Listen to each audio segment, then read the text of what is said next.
You've probably heard of Werner Fogel, who's Amazon CTO, his famous quote, "Everything fails all the time." Now, if you've been to reInvent a couple of times, you may remember last year he said that he's often misquoted. The quote is actually, "Everything fails all the time, so plan for failure and nothing will fail." And so that's exactly what we're going to talk about today. I'm going to tell you how to plan for failure so that your workloads won't fail. My name is Mike George. I'm a principal solutions architect with AWS, and I work primarily with nonprofit organizations. And the tips and tricks and techniques we're going to talk about today are things that we use to help public sector organizations be successful through disasters.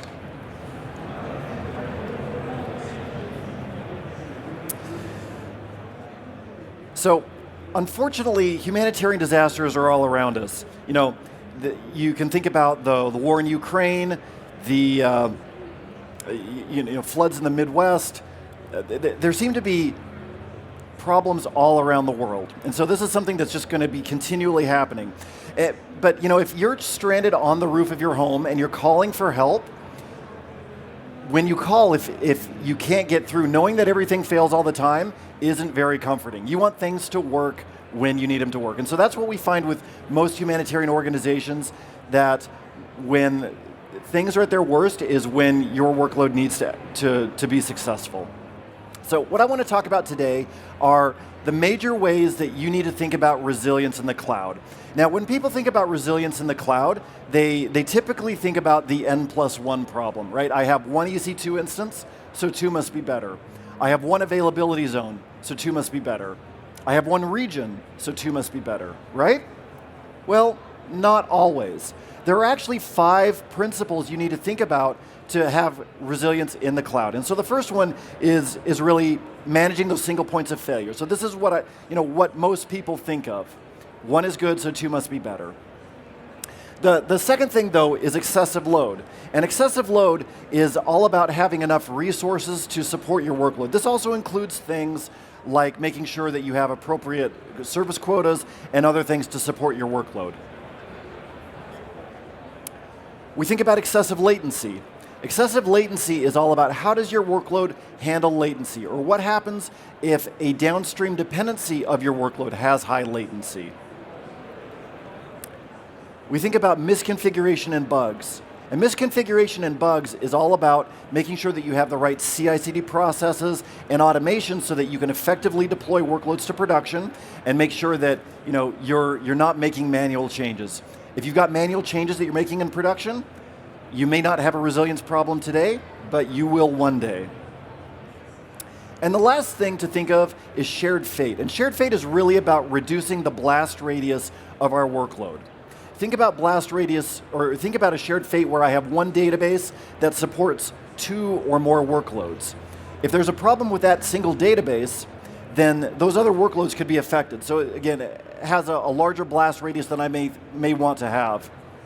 Now, when I think about these different categories of failure, you can see that we use the acronym SEAMS to help you remember it, where the S stands for single points of failure, the E is excessive load, the next E is excessive latency, the M is misconfiguration and bugs, and that final S is shared fate. So when we think about these different categories, we think about single points of failure. Think about, how is my workload architected? Is it architected for redundancy? What happens if those components fail?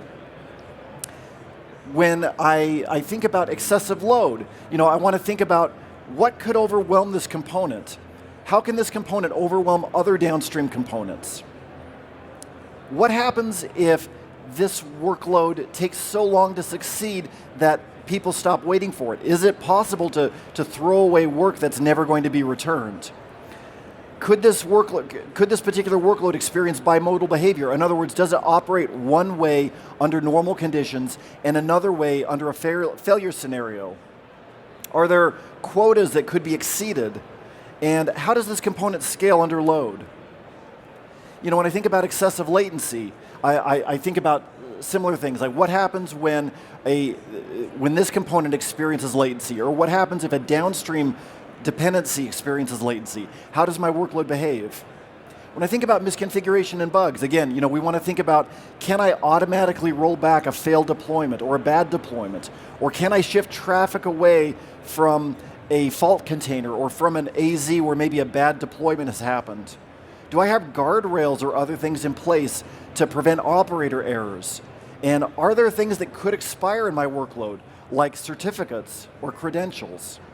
And finally, when I think about shared fate, I think about, when I deploy this component, how big of a change is it? Is it a large change? If it is, that could increase my risk of having a problem. Does this component share user stories with other workloads? And again, or are there things that are tightly coupled with this workload? What happens if this workload experiences a partial or a grave failure? So these are all the different kinds of things that are worth thinking about.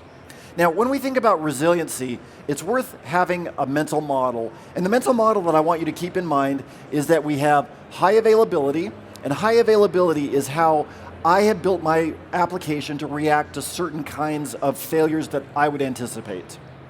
You might think to yourself, what are the things that I would expect to fail in my workload? Maybe an easy one would be if I'm spread across multiple AZs, I should expect over time that I might lose an availability zone. That seems like something you should plan for. And you could think of other types of failures that you might want to anticipate. And then on the other hand, we have disaster recovery. And disaster recovery is all about, I have failure scenarios that I've anticipated, but I've decided not to mitigate. Or maybe I have things that I just haven't anticipated.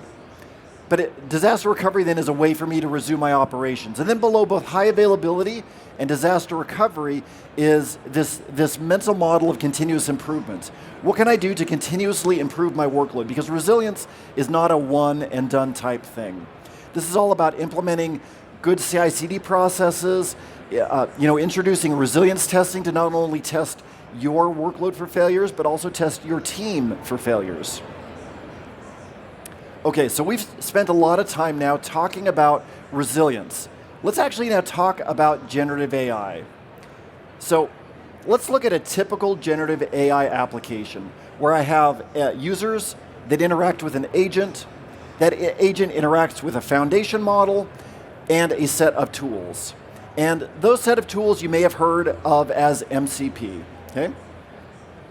Now, one thing that I think would be interesting is I've talked about resilience. I've talked about those 5 different areas that I'm interested in testing my application for. I'm interested in determining, is my application vulnerable to shared fate, high latency, sufficient capacity, misconfiguration and bugs, and single points of failure. It would be interesting, wouldn't it? Could I use generative AI to automatically look at a workload that I'm running in the cloud and tell me if I have problems in any one of those 5 areas? Well, so that's what I've done, and that's what I want to demonstrate for you today. So similar to that diagram I just showed you, this is an agentic resilience advisor that I want to demonstrate for you today. The resilience advisor acts like, well, first of all, I built an agent. That agent interacts with a large language model through Amazon Bedrock, and it interacts then with a set of tools. These set of tools give that agent functionality that it doesn't natively have. And there are 3 sets of tools that I've given it access to. The first is a use AWS tool. This is a tool that's built into the Strands Agent SDK, and the use AWS tool allows my agent to go into my AWS account and inspect the resources that I'm running there. The next tool that I've created is a calculate letter grade tool. I want to be able to have a simple letter grade so I know the resilience of my workload. Given a shared fate issue, is this an A, B, C, or D? Okay? So this is just a very simple piece of Python code that I've decorated with an identifier in my Strands agent to let it know that it's a tool. And finally, I'm using the AWS documentation MCP server.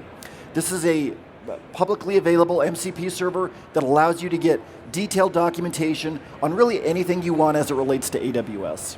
And what I want to do is I want to run this agent. I want to ask it questions about a specific workload in my account and get the resilience posture back so I know whether I need to fix anything or not.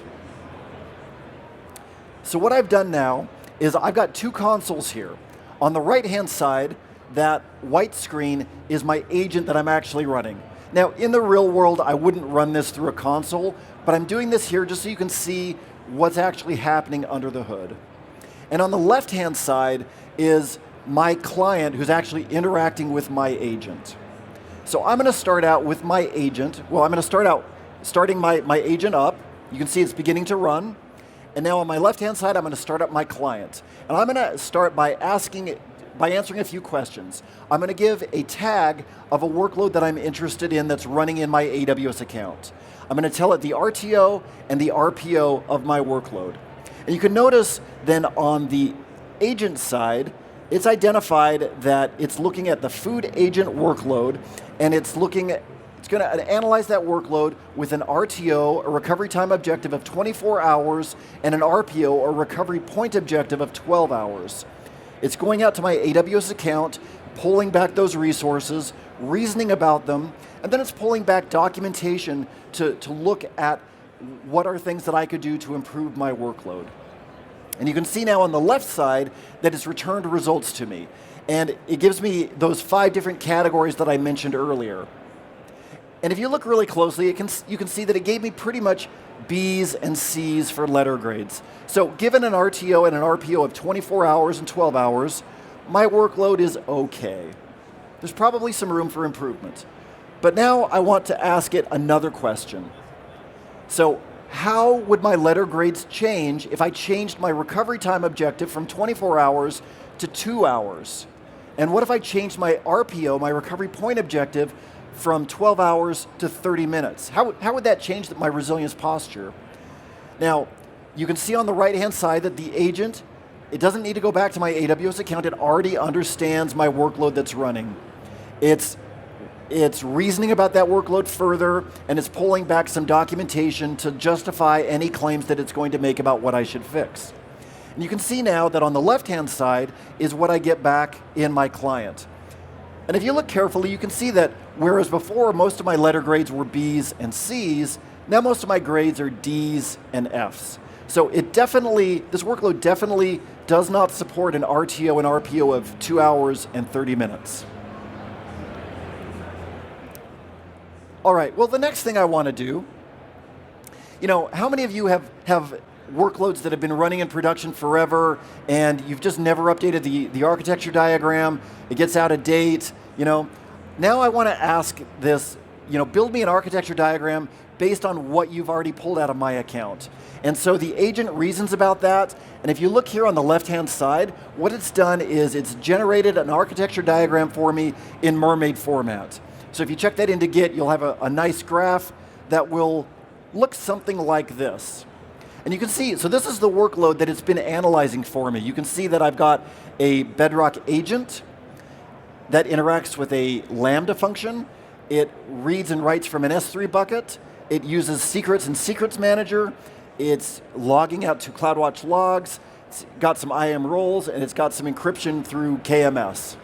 Okay? The next thing I want to do, all right, I know that there are problems with this workload. I've seen that. There's definitely things I want to improve, but I don't want a list of everything that's wrong with it. I want to just start out with observability. So let's start out by asking, okay, what are the top 3 things I should focus on from an observability perspective? And the agent on the right-hand side is going to reason about my workload. It's going to pull back some documentation. And if you look on the left-hand side, it's now given me my results. And you can see that it's identified that, okay, I need to have comprehensive CloudWatch alarms and dashboards. Fair enough. I don't have any alarms and dashboards currently. It's then saying I should enable X-ray for tracing. I don't have any sort of distributed tracing. That's a good next step. And I should set up enhanced logging and log insights. Again, I do have a log file, but I'm not really logging that much, and so that's another good next step. And you can see for each of those recommendations, it's giving me links to specific documentation on how to accomplish that task. Notice, when it's talking about setting up logging, it's not giving me a link to the CloudWatch the CloudWatch main page on AWS. It's giving me a link deep in the documentation. All right, last thing I want to do with my agent. Nobody wants to have downtime, but I want to be prepared for a bad operational day. So I'll ask it now, build me a run book that I can use to recover from an operational event. My agent is running, it's reasoning about my workload, it's going to some documentation, pulling that back, and you can see now that it's generated a run book for me. So I can see some incident severities here. When I scroll down, I can see recovery procedures for my Lambda function. Recovery procedures now for my S3 bucket, for my Bedrock agent, for Secrets Manager. And now I also have ways to validate my service overall so I can make sure that it's back up and running. And if you look here at the very bottom, it then gives me steps on what I should do to complete a post-incident analysis. All right. So I think we've answered the question, could we use generative AI to help me improve the resilience of my workload? The answer is absolutely yes. So I've got a couple of QR codes here if you're interested. The first QR code, that Strands agent, I mentioned that I built this agent through the Strands SDK. If you're interested in learning more about Strands, scan that QR code. That middle QR code, the Resilience agent, if you're interested in the code that I demonstrated for you today, scan that middle QR code. That middle QR code will take you directly to our GitHub repository, which is our nonprofit samples repository. And if you're interested in seeing how to actually build this code, scan that QR code on the right-hand side. This is a QR code for AIM 336. This is happening on Thursday, where I'm going to be walking you through how to build this exact code. As a next step, if you're a nonprofit organization, the QR code on the left-hand side are more sessions that we're doing this week related to nonprofits. The QR code on the right-hand side, if you're a nonprofit and you want to know who your account team is, scan that. Let us know who you are. We'd love to talk to you more about what you're doing. And with that, thank you for your time, and I'd ask that you complete the survey in the session app. Thanks, everyone.